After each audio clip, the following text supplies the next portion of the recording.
Bonjour à tous, aujourd'hui je voulais vous parler d'une plante, c'est la benoîte, donc on l'a juste ici. Et dans cette vidéo j'aimerais bien vous apprendre à la reconnaître pour que vous puissiez aussi l'utiliser. Donc je trouve qu'elle se reconnaît plutôt facilement, donc si vous voulez je vais vous présenter un petit peu ses caractéristiques pour que vous puissiez la reconnaître.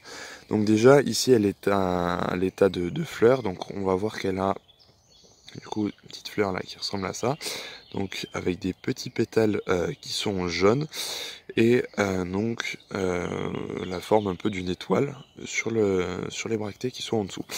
Au niveau des feuilles, du coup, on va avoir une feuille formée en fait plus ou moins de trois parties.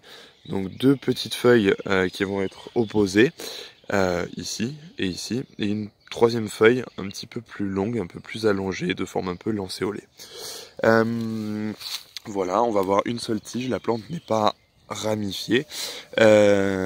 Voilà. Ensuite, on peut voir, donc là vous ne verrez pas vous sur la vidéo, mais il y a des petits poils. La plante possède de petits poils. Il y en a également sur les feuilles, des petits poils sur les feuilles. Je vous remontre un coup les feuilles pour que vous puissiez bien les reconnaître. Donc les feuilles du haut vont avoir tendance à ressembler à ça, tandis que les feuilles du bas pourront ressembler un peu plus à ça, avec cette feuille normalement unique là qui va pouvoir partir en trois. Il s'agit d'une feuille palmée.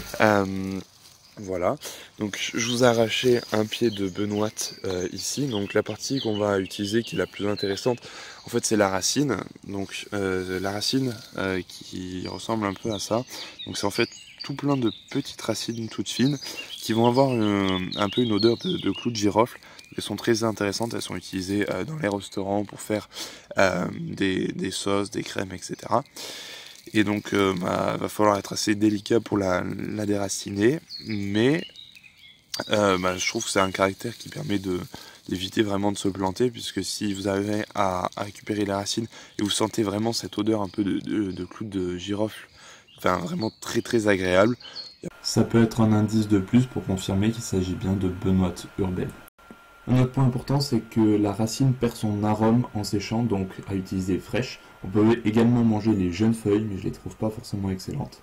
Voilà, c'est tout ce que j'avais à dire sur cette plante. J'espère que cette vidéo vous aura plu.